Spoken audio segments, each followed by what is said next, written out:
It's the War Report coming live every Tuesday at 7 with Steve, Cat, Ryan, Amanda, and Eric. And the voice of NEW, Vince Berry. Hitting all the topics like a clothesline flurry. Turn up your speakers and hear them out. You can listen from your car, even on your couch. They too raw, who NXT? Handing out SmackDowns, follow on IG. Plus, it's sponsored by Tag Me a Date. Go to YouTube and sub now for every update. It's all wrestling here. No safe space, now listen in. Time to hear from some of the greats.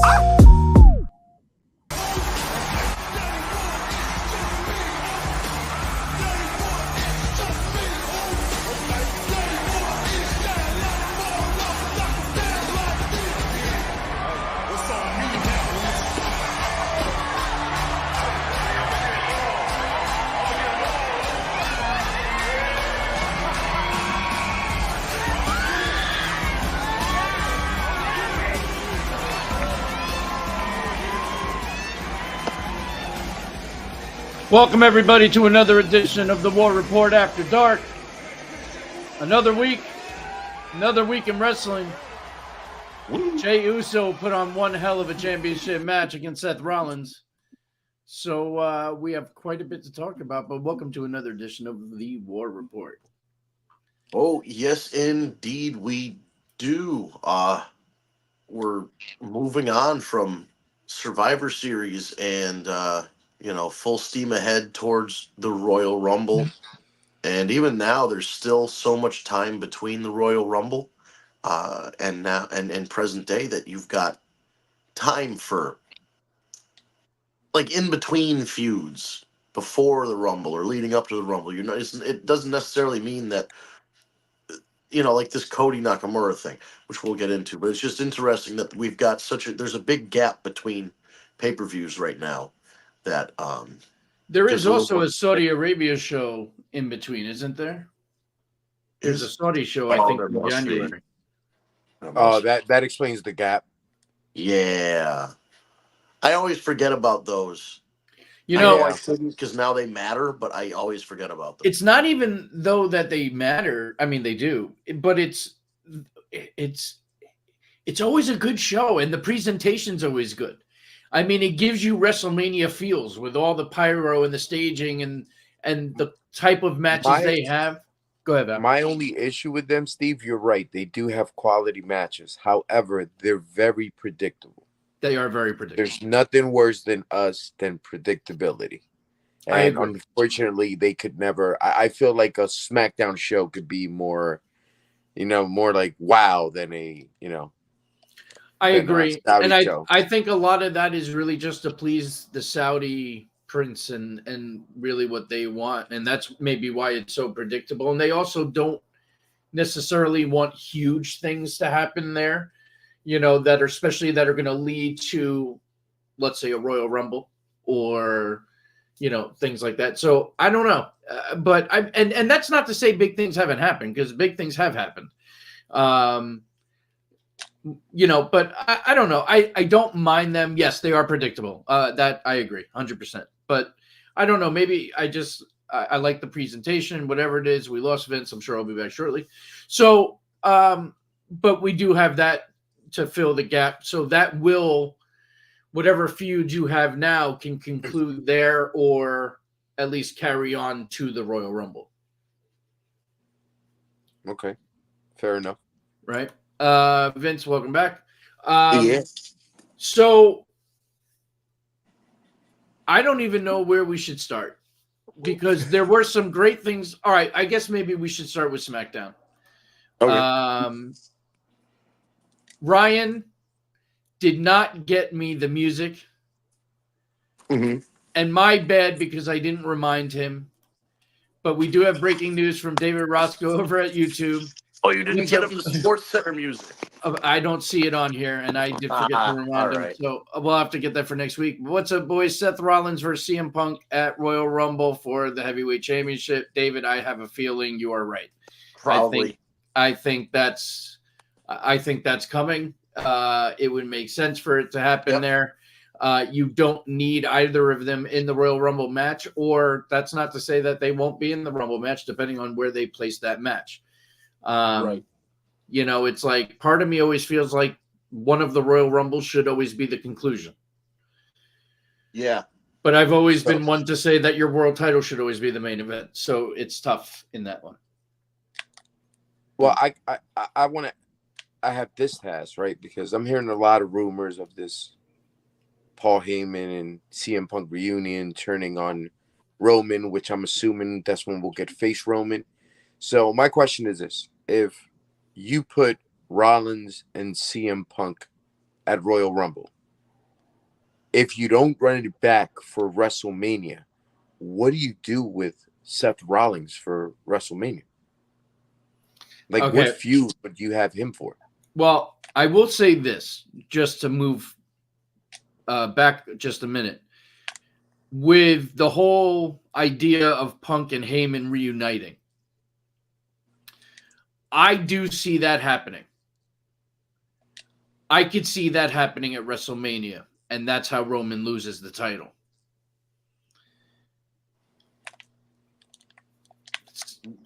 As in losing the title to CM Punk? I'm thinking you're going to have at WrestleMania, I think it's going to be CM Punk versus Roman Reigns. Which night? If anything, maybe Cody is going to go after the other title. Really? Because I see this feud. No, go ahead, this feud CM Punk is going to have with Rollins is going to turn Rollins heel. Huh.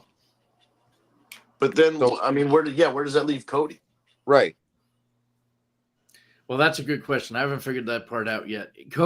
And there's so many variables because I'm still hearing that The Rock is still not written out of the picture, officially. So there's so many different avenues. I don't know what they're going to do at this point.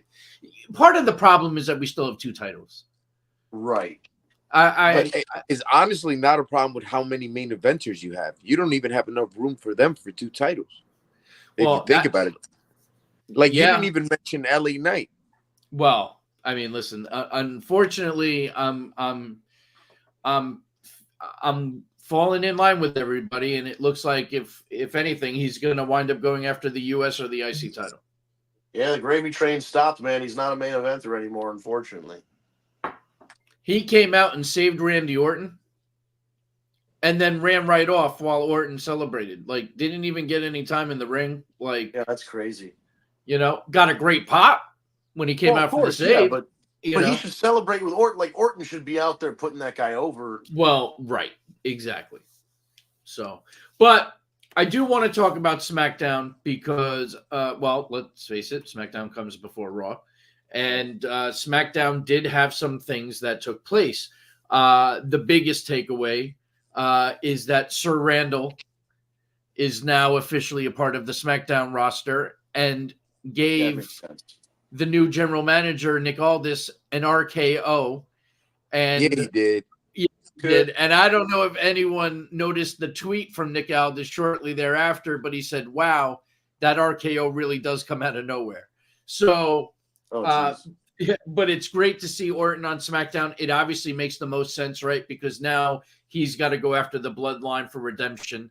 The interaction with Heyman was gold as always. And Heyman's facial reactions through the entire thing was just amazing as always.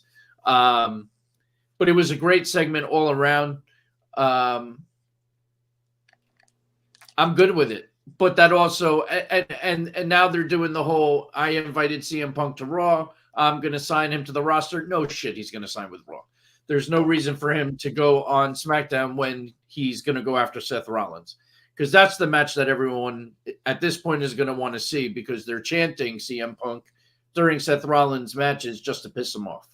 Dude, so what does this accomplish then? Does CM Punk win the title in one of his first matches back, or does he come in and play nice and agree to do the job on the first night out? Like, I don't know where putting him right in the main event. Vince, title feud like this. The fact that we're talking about CM Punk makes the answer to that question so much harder because my gut reaction would be that there's no way in hell CM Punk is cool with his first big title match back laying down for Seth Rollins. I think if you set it up for a main event to WrestleMania, for him taking it all, like he mentioned, right? He's a changed man, so he might be able to do the favor per se. Unless they do build CM Punk, Seth Rollins to Mania, and then Punk gets his Mania match, and then I don't see Punk losing it, to be honest with you, but that's a possibility.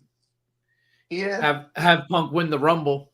I mean, you could go that route, and then he goes after. That's how he gets to Rollins, right.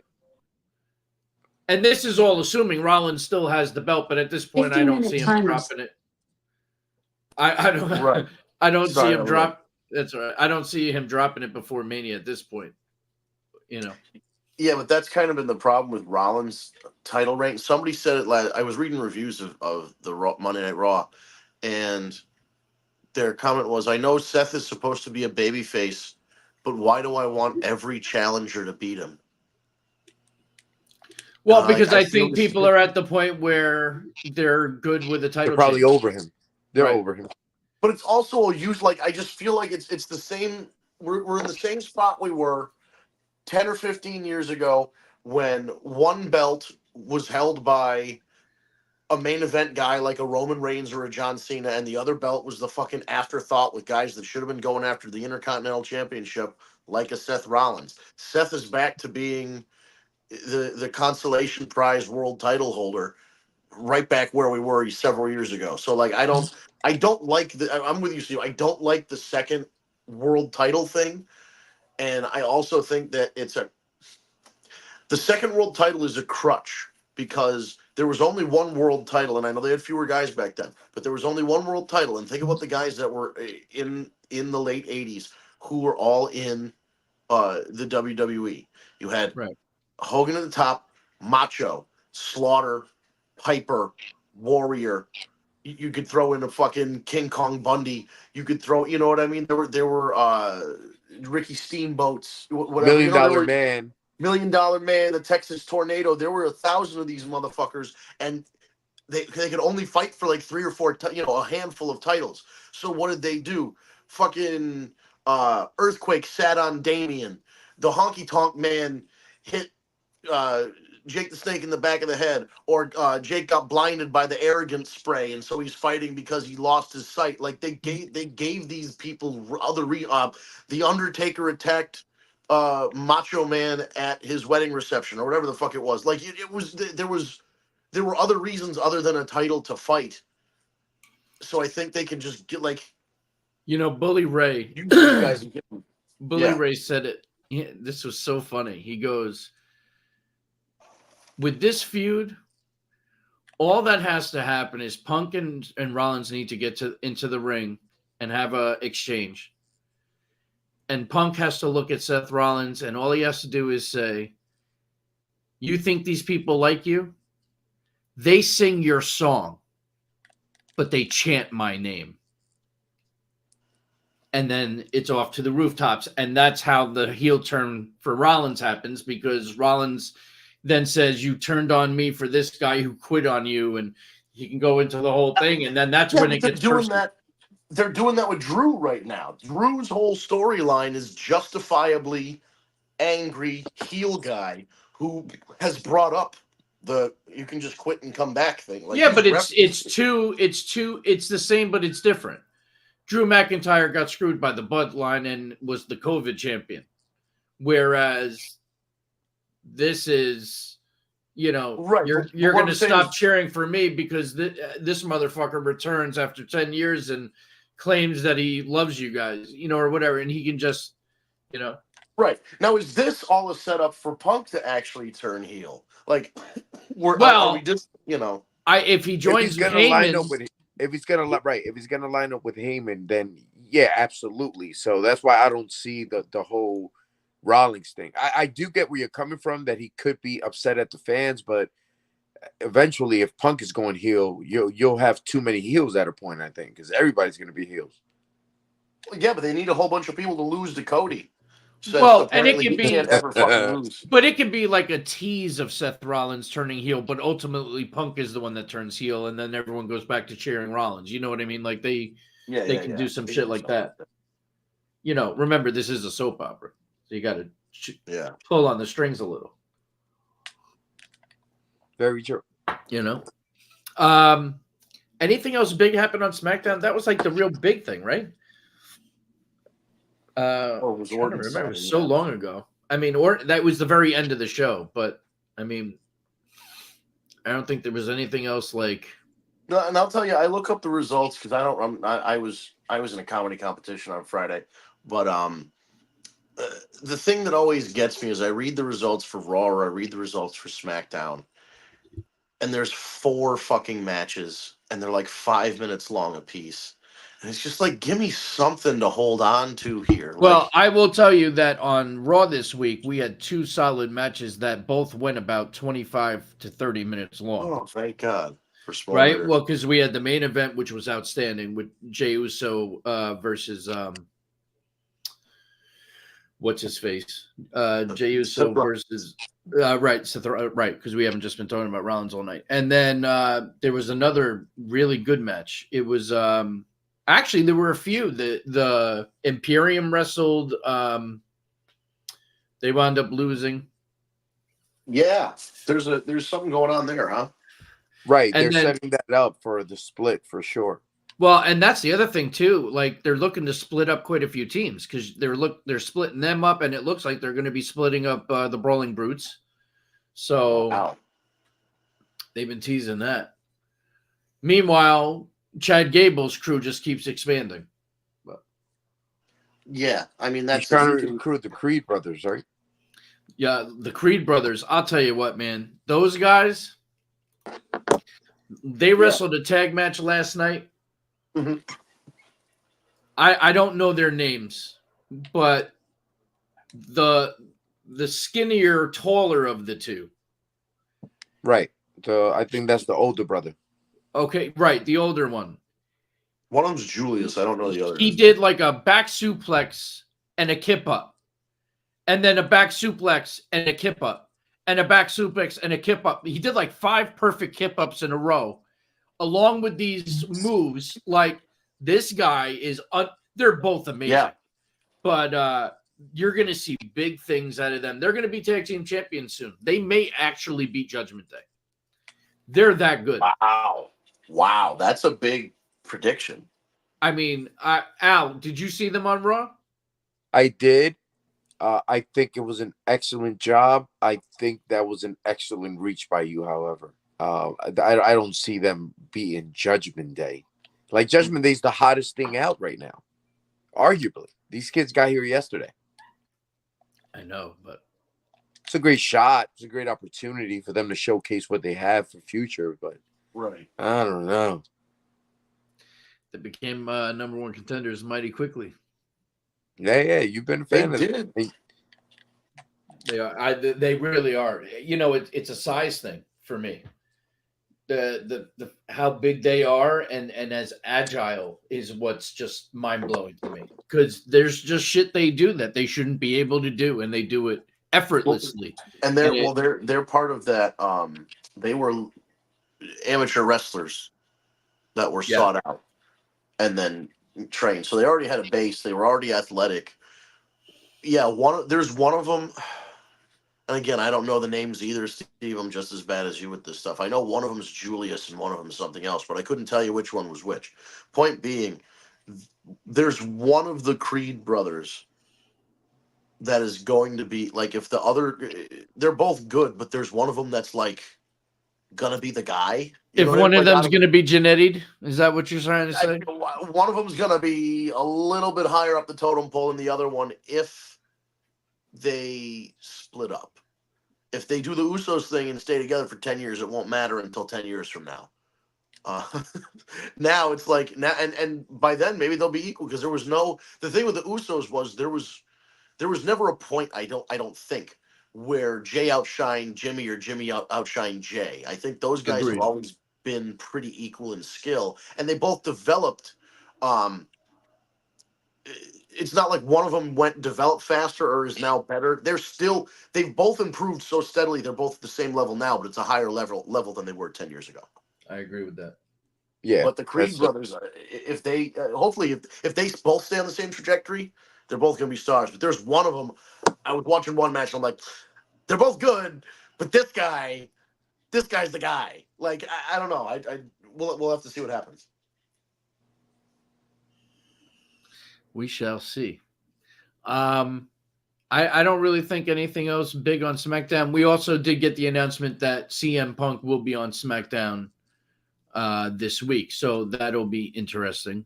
So does he sign the Raw contract? What? Does he sign the Raw contract? I feel like he doesn't. You don't think Punk signs with Raw? Well, I think he maintains this free agent floating between both shows thing. Why lock him down on one show?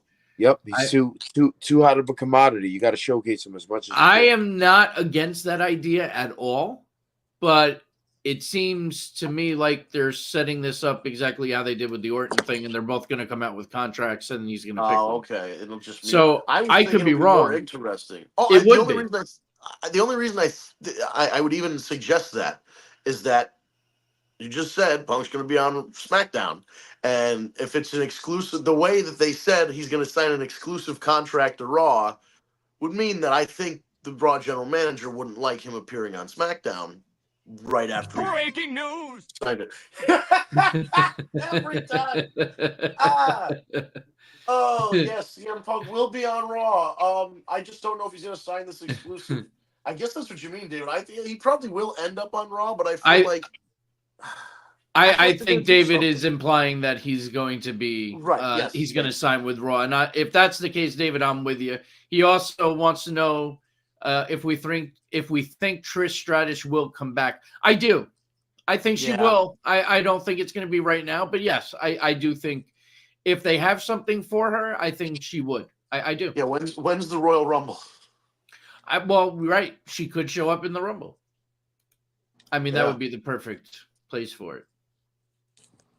For sure. And then you keep her around for WrestleMania, have her wrestle somebody, and then boom, bing, bang, boom.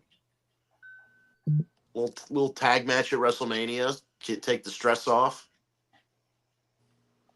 Go out and have a good appearance. That wouldn't be bad. I don't think so. She's not bad to look at. No. I mean, out of all the ex-wrestlers, she's one of the ones that's kept in the best shape. Yeah, her and Lita, I would say. Lita kept in great shape. Tori Wilson, while not necessarily in wrestling shape, kept in great physical shape. There's a couple of them that kept in really good shape afterwards to kind of maintain that image. Like I know Sunny. Oh, I can't joke. I'm sorry, Sunny. She can't hear it. It doesn't matter. Yeah. Trish Stratus will probably come back in the Royal Rumble day. So I'm scrolling through TikTok, right? And I'm just watching videos, and they posted her speaking to the judge and like giving her final statement before sentencing. And you listen to her and you feel for her. You really do. Yeah. And in your head, like you already know she got 17 years and you're like, you're still going to get it. You're still going to get it. The judge gave no fucks and she got 17 and she just looks horrible. I mean, drugs and alcohol ruined my life. Yeah. You know, I mean, she killed somebody, you know? Yeah. That's the really, we all kind of thought she would just end up doing it to herself. You know, just kind of being at shows when Sunny there was a whole loop of shows where Sunny was on the show, and then noon of the next day, like it was a Friday show she was on, and then on Saturday at the hotel, she wasn't answering. Allegedly, I will put in a big allegedly on all of this so I don't get sued. Allegedly, Sunny did not answer because she was passed out. One of our production agent guys was in charge of driving her. Instead, he drove her to a hospital the quote I will never forget when he came back to the arena with no Sonny and explained the situation. The quote from the promoter, and I will not give a name, but you can guess based on what I say who said it. He said something along the lines of, "I don't give a fuck what Sonny was doing. You get her in your car, you drop her at the front door of the police station, and you drive back to the arena because we need you here." I was like, oh. And then there was one show where Sonny just could not. Sonny got there, was absolutely fine, peachy keen, lovely, talking to you, whatever, clear headed. 20 minutes later, woof, and Sonny had to go because the show was in a high school and you could not have, and it was for a police charity, and you cannot have somebody who is high on many, many drugs performing on a show for a police charity with a bunch of police officers around. It's a bad, bad, bad look. So we always kind of thought Sonny was going to do something to herself and harm herself. You never think that something like this is going to happen, but it always can, where your bad decisions have a rippling effect on other people. And in this case, the most extreme effect of ending this guy's life, which is like the most tragic. And I have sympathy for her and the problems she faced, but the bottom line, Steve, is she did it. She ended somebody's life, and the consequences are as such. And listen, I gotta tell you, it's really lucky she only got 17 years. She could have got like 25 or 27 years. 17 is kind of a gift. At this point, to be honest, number one, this is the best thing for her to be locked up because she can't hurt herself anymore or anyone else. Yes, exactly. It's hard to feel bad for her at this point because it's happened so many times, and she only this time it affected somebody else's life. But the other thing too is she I don't know, man. She was given so many chances. Like, she really was the one. You're right. Like, you sit there and like the next headline you're waiting for is that she OD'd or that, this and that. Whenever you hear of a wrestler OD and you're like, was it Sonny? She was the first one that would pop in your head. Or, like usually you go through, it's like, was it Sonny? Was it Virgil? Was it Marty Jannetty? Like, there's a couple names you kind of go through. Not to be morbid. Was it Sabu? Fucking and Sabu. By the way, since we're on the topic, not that it's a good one, but Dutch Mantell apparently is in the hospital. I don't know the details, but I know I saw a couple things that said he was hospitalized.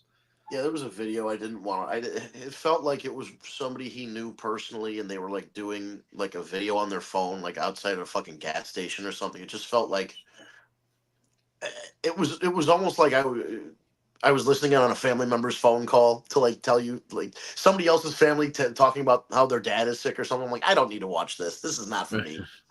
So I don't know exactly what the root cause of him being in the hospital is, but yeah, he's definitely hospitalized. Being an older guy, that's not great, but he's a tough son of a bitch. So hopefully this is just a setback and not the end of the road for him. Yeah, for sure. He was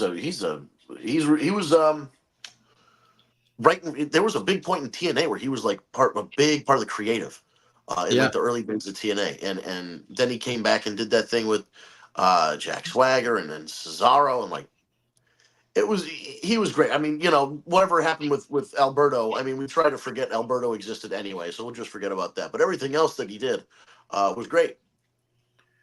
I was always a big fan. I thought everything, especially with Swagger, I thought everything he did with him was just outstanding. Yeah. So what's going on with Sami Zayn? Because after last night, it looks like they're writing him off TV. Really? He had a banger of a match again to open the show with Drew McIntyre, and got hurt during the match, and then was attacked backstage again by Drew, and it ended in a way that it looked like they were writing him off TV. So I wonder how long or what the real deal is, or what's going on. But we may not be seeing Sammy for quite some time. Wow, you think he might be injured? I mean, I could see us definitely not seeing. According to what I'm hearing, it could be like at least maybe till the Rumble, and he's like a surprise return at the Rumble. Oh, okay. Yeah. I don't know. I don't know what's going on. I haven't heard much detail, but based on what they did, that usually is a sign that they're taking you off TV for a little bit. Right, because I don't know if you saw this before we got on the air when the NXT opens today. Wes Lee came out and said he won't be competing against Dominic at the next live event because he has to get fucking back surgery and he's going to be out 8 to 12 months. Oh shit! Oh, wow. He said he can't feel his lower half of his body. He can't feel his legs. Oh, that's not good.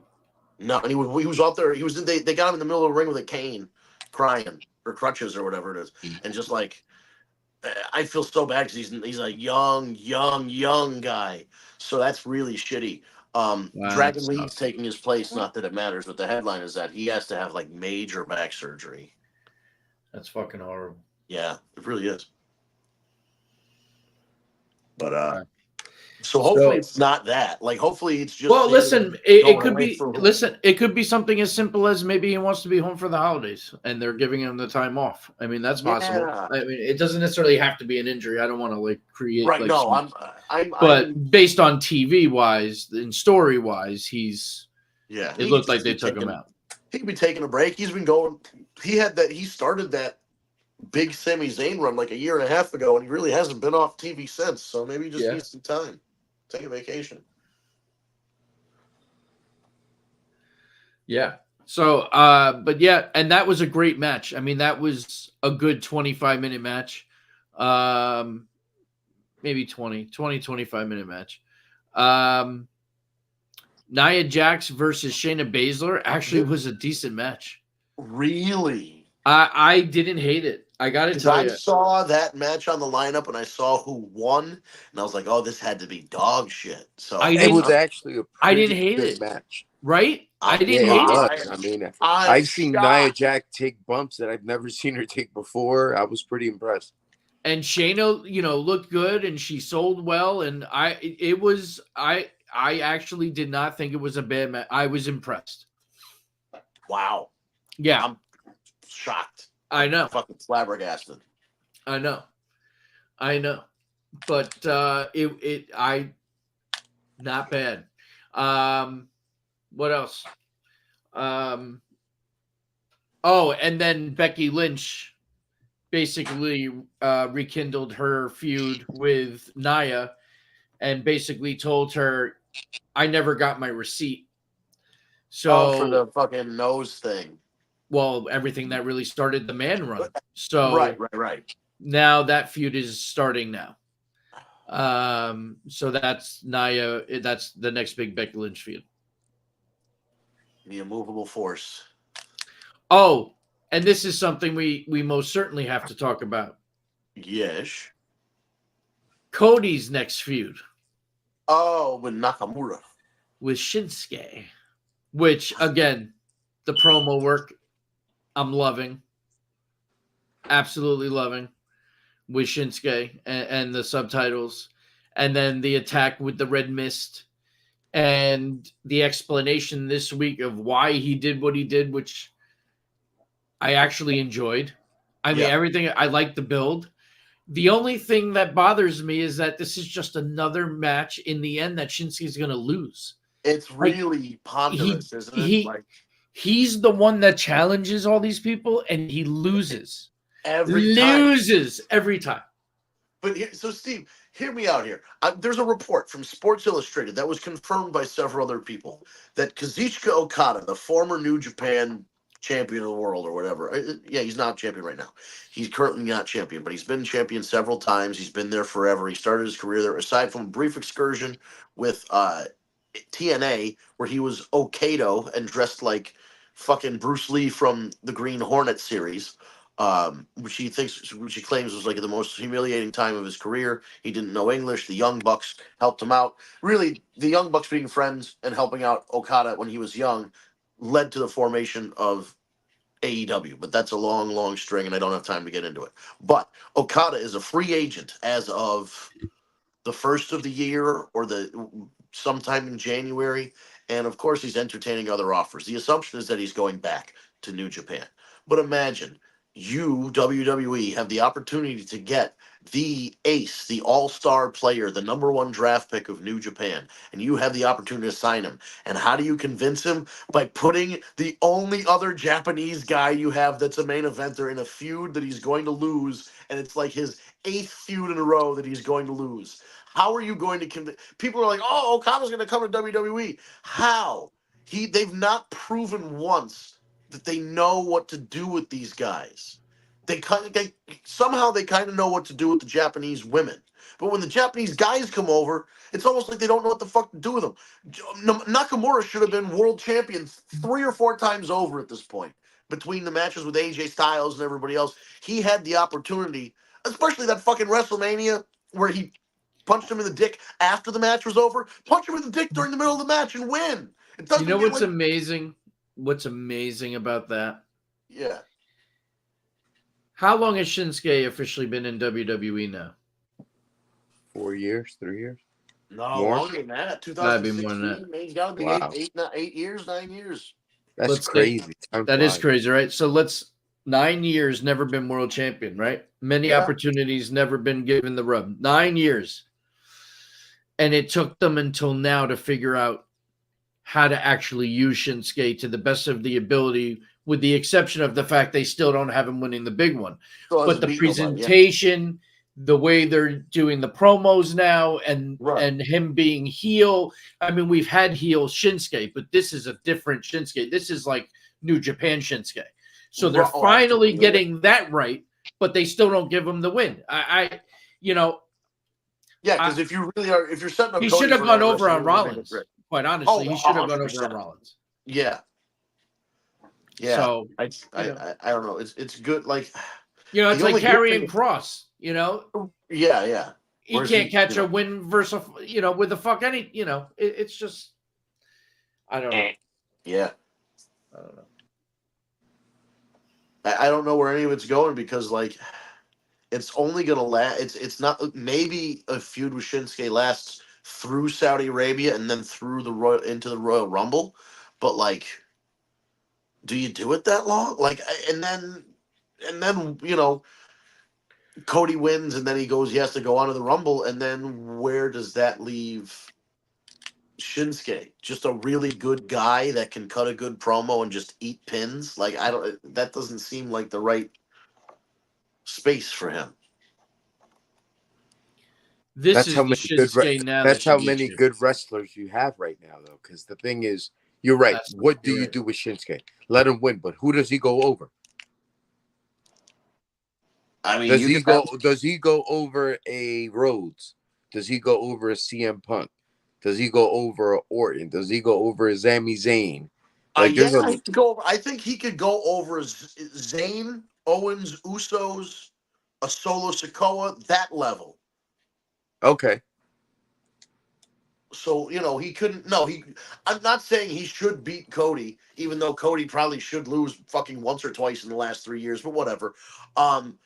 Nakamura, if you're going to put Nakamura in the position to lose to Cody, to kind of set up Cody to go on for bigger and better things or whatever, he should have had more wins leading up to it. You cannot set him up.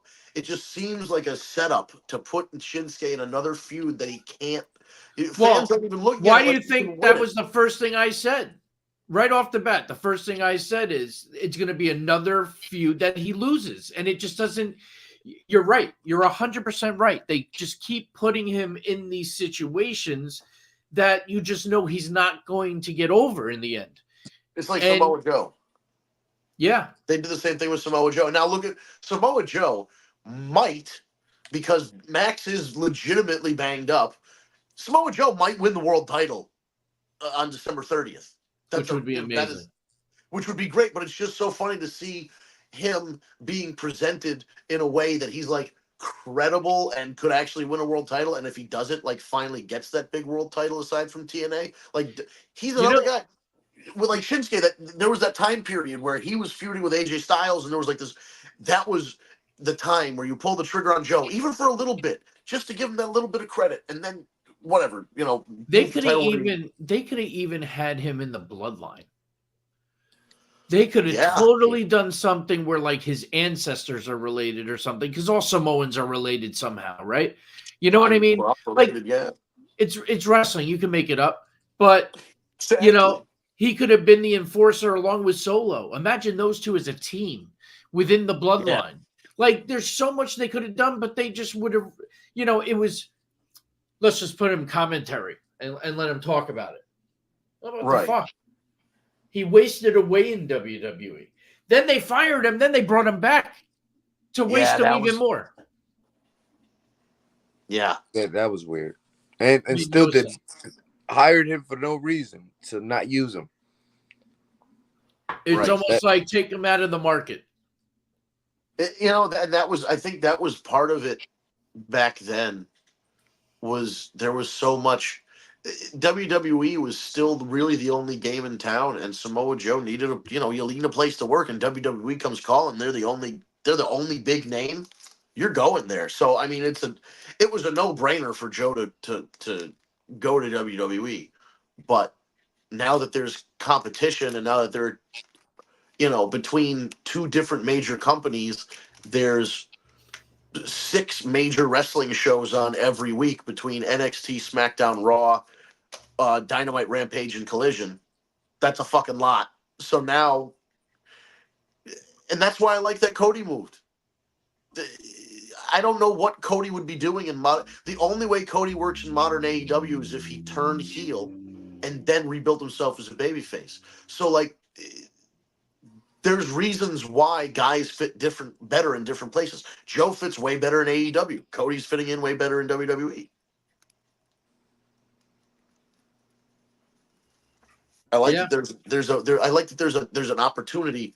There are choices for everybody. Like even like a guy like Adam Cole. Adam Cole's option was he can stay employed by WWE, manage Keith Lee, shave his head, change his name, all this other happy horse shit, and it's like, okay, or he can go to AEW. And I know, listen, his AEW run has been a little.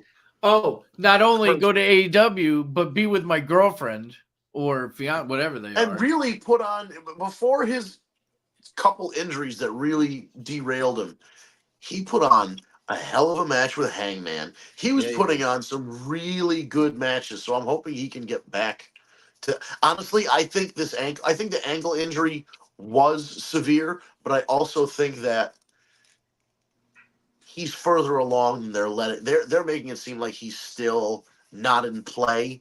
I think he's very much in play because he very much could be. I think it's behind the mask. The devil, Britt's the devil. It would be really. I think it would be neat just to throw everybody off that Britt was the devil, because it still benefits Adam.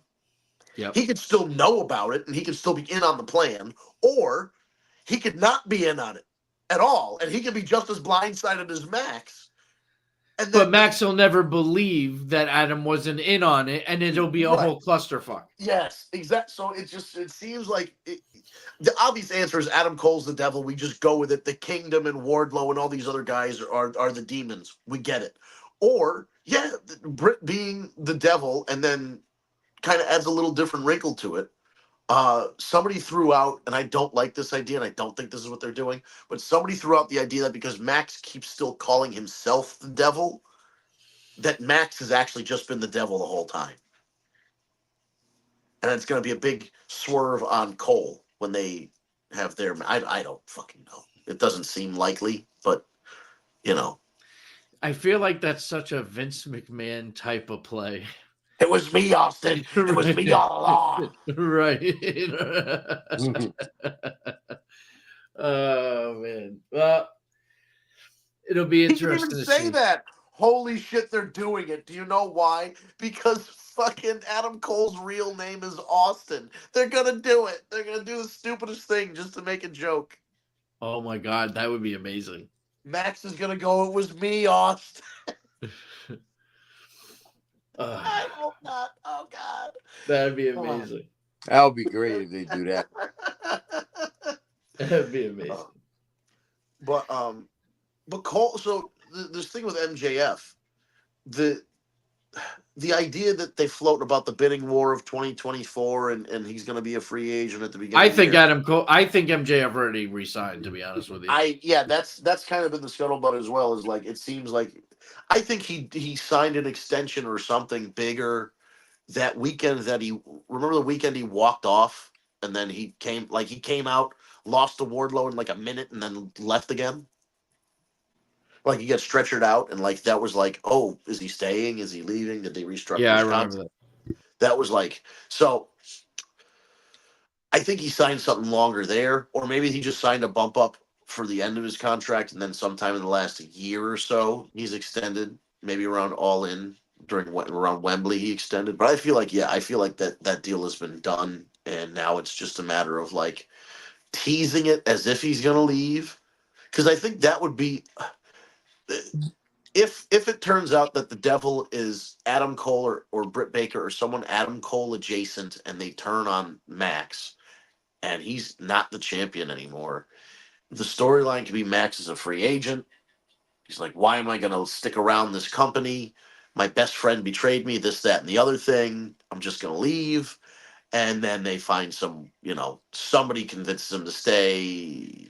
Tony Khan gives him a title shot because he threatens to walk out, whatever. Who knows which way they could go with it. But I feel like, that if they want to play that up, they could do one of two things. They could have him lose the title and do that, or they could have him keep the title and do the CM Punk thing that never really got realized.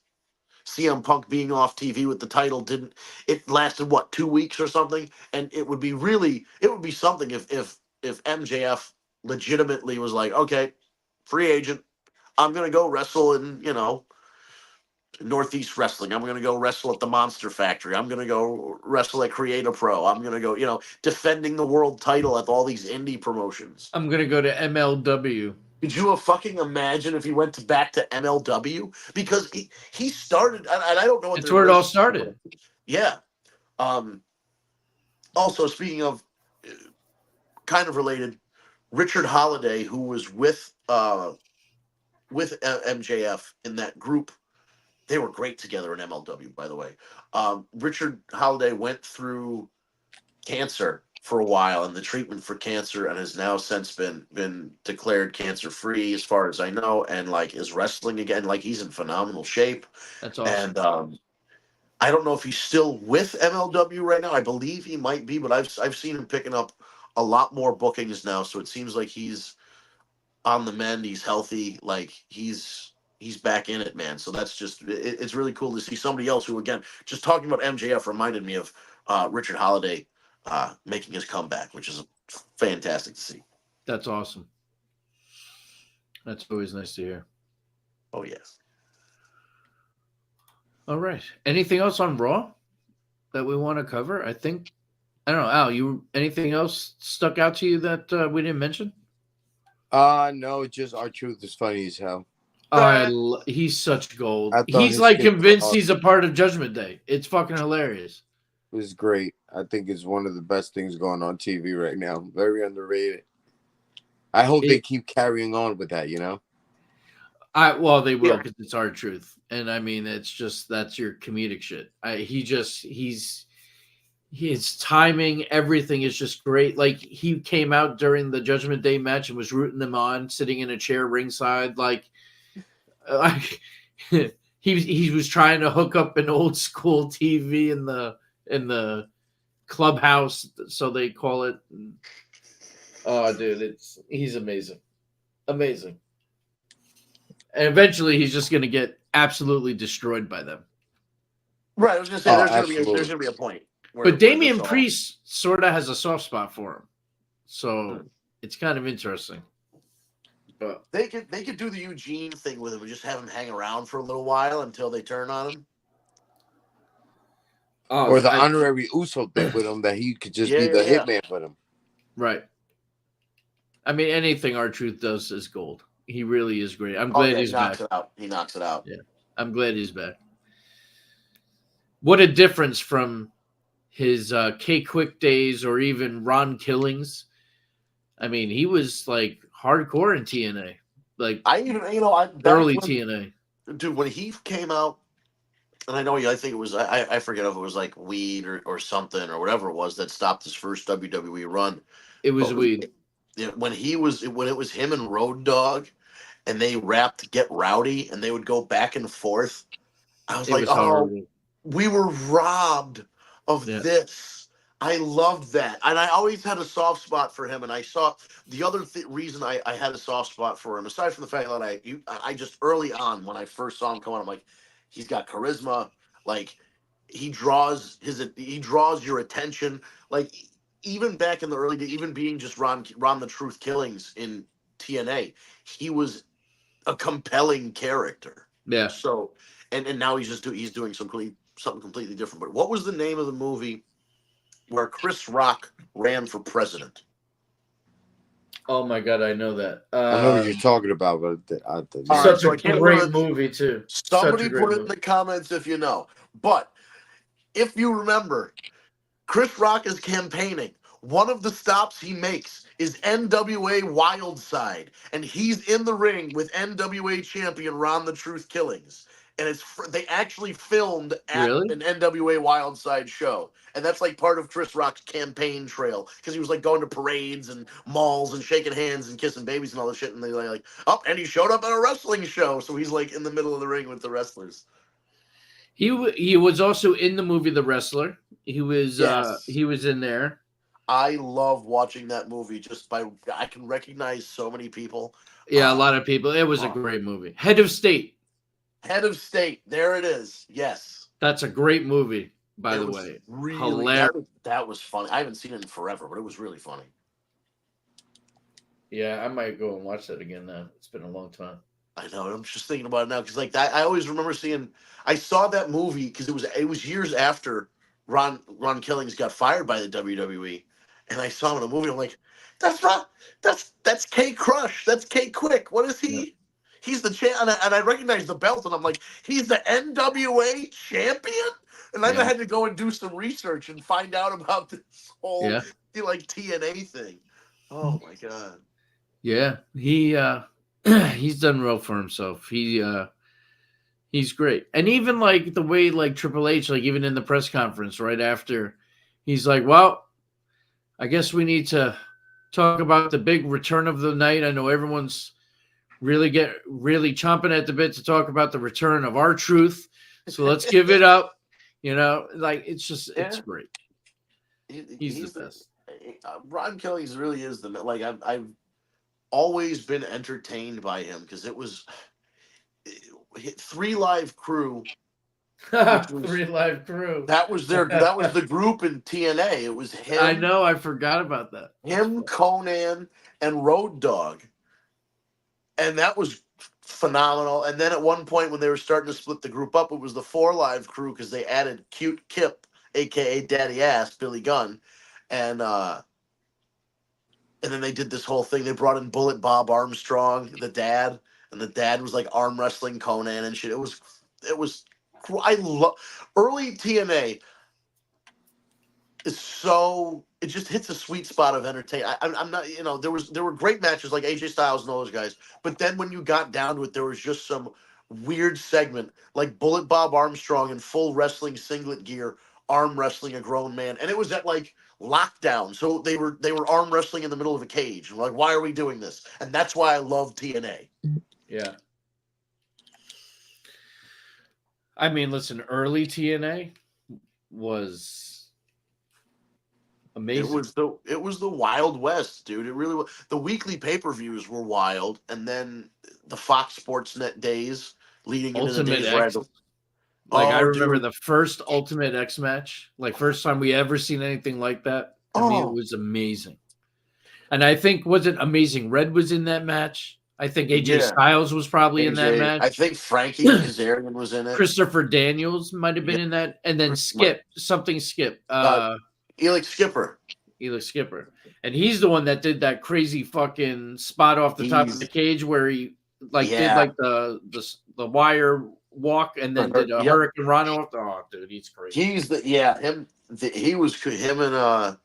Elix Skipper, Low Key, Petey Williams. And I think Christopher, yeah, dude, they were just, it was a great time that was another great time to be a wrestler, where just like when AEW was first starting, there would be like AEW chants at Monday Night Raw. All of a sudden, there would be some momentum, like TNA would get hot, and you would hear TNA chants on Monday Night Raw. You're like, oh, we're TNA's like almost there, and they've never they were almost there, and they never hit that point. But they started really picking up steam with Samoa Joe and AJ Styles and all those guys. But then when Kurt Angle arrived, went right into a Kurt Angle Samoa Joe feud, that's when things really started to climb. And then, of course, the women's division, because people really did tune in for that women's division. It was amazing. And at that time, it was 1,000 times better than WWE's. You know what I mean? And then, but you're right. They just couldn't get there, and then they made bad choices, They brought back Hogan and Bischoff and gave them a lot of control. And, they started letting the inmates run the asylum, kind of like they did in WCW. And now TNA is actually getting back to a good place. And they have some amazing talent there. And starting in January 1st, they're officially going to be TNA Wrestling again. They're not Impact anymore. They're actually rebranding Impact to TNA. Right.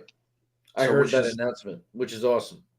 I love that. Yeah, it's interesting. Is there guys there now? Like Kazarian's back there, Eric Young is back there, Alex Shelley's either the world champion now or was recently the world champion. Christopher Daniels. Yep, Christopher. And there's a lot of guys, TNA originals, that have gone back to kind of help that company try and build back up again. And then you got that the walking weapon there. What's his name? Josh Alexander. Is that his name? The amateur wrestler guy with the ear. His headgear. You got him, and then you have Deonna Purrazzo, and you have Naomi and Moose. Mickey James is there. Mickey James, Tommy Dreamer, I think, is there often. Bully Ray's there all the time. I mean, they have some big things going on over there. So and now they're under better management. I wish them all the best. There's nothing better than having more competition out there. Yeah, and more, because they're apparently the company that bought TNA/Impact, called Anthem, which owns a bunch of television networks, the Fight Network and some other stuff, or AXS TV and some other things as well. At one point, they weren't invested, because when they bought TNA. Basically, what was going on was they were on, like, Discovery America. They were on, like, the TV Guide preview channel in a small box while you get to see what the other channels are up to. Like, they were on some bad channels. So Anthem bought them and was investing enough to keep the company afloat, but not enough to make them a legit on-scene competitor. Just a nice little, whatever alternative for guys that needed a paycheck or weren't, either on their way up or on their way down. Now, I guess the philosophy has changed. They see the value, especially, and I think it has a lot to do with AEW, New Japan, indie streaming services, IWTV, for example, High Spots Network. Like, they're seeing the value of the wrestling company now, and they're willing to invest more. They actually, before Will Ospreay signed with AEW, Impact threw him a 7-figure offer, which is the first 7-figure offer they've given anybody in years, maybe ever. Maybe not in sense like, guys like Kurt Angle were there. They weren't throwing down around $1 million contracts the last couple of years, and now it seems like the main company is willing to spend to get TNA back on its feet. Well, I wish them all the best. We'll see. Likewise. And on that note, it is top of the hour. Top of the hour to you. All right. Well, yeah, that'll do it for another edition of the War Report, brought to you by Tag Me a Date. Go follow us on social media. Social media at Tag Me a Date, at Tag Me a Date. All one word, no spaces. We're on Instagram and TikTok and Twitter or X, whatever you want to call it. We're on Facebook. We're on a lot of social media platforms on at the War, or excuse me, at Tag Me a Date. YouTube is Tag Me a Date. You put it in the search bar. You can go right to it. As soon as you type in Tag Me a Date, it'll take you to our channel. You hit subscribe. You hit the bell to get notified when we go live or when we upload a video. Twitch is different. It's a different username. It's twitch.tv/War Report, WARREPORT. You can go, there are archives of the shows there. There's also the live show. You can be in the comments. David, thank you for commenting. Usually Tara's in here. Usually got a couple of people in here commenting. So it doesn't matter what platform you're listening on, whether it's Facebook or whatever, YouTube, Twitch. If you put up a comment during the live stream, we'll put it up. We'll address your question or comment, and then we really help. We really enjoy when people contribute. It helps move the conversation along. It helps us kind of get an idea of what your guys' opinion is. So we're not just talking and we could be saying something completely off base. Well, I think people feel this way, and then you're like, well, actually, and then you can correct us. So it's always great to have people in the comments. So if you're listening right now and you want to hop in the comments and you've never done it before, try it out. Come in during a live show, 9 p.m. Eastern time on Tuesday nights, and join the conversation. And if you know people that are trying to find new podcasts to listen to, spread the word. Let them know they can join in on the conversation too. The more, the merrier. And if you prefer an audio version versus the video version of the podcast, never fear. We are on the podcast apps: Stitcher, SoundCloud, Spotify, Apple Podcasts, Google Play Podcasts. Search for The War Report. Search for Tag Me a Date. If you do search for The War Report Wrestling Podcast, there are 2 War Reports. They're both wrestling themed. It happens. Just look for the description and the graphic to both say Tag Me a Date on there. You should recognize the name in the description. It'll say Steve or Vince or whatever. You'll know it's the right podcast when you get there. And subscribe, and within the hour of the podcast going off the air, it gets uploaded to the cloud, and then you can take it with you on your tablet or phone and listen to it wherever you need to listen to a podcast. And other than that, just join us next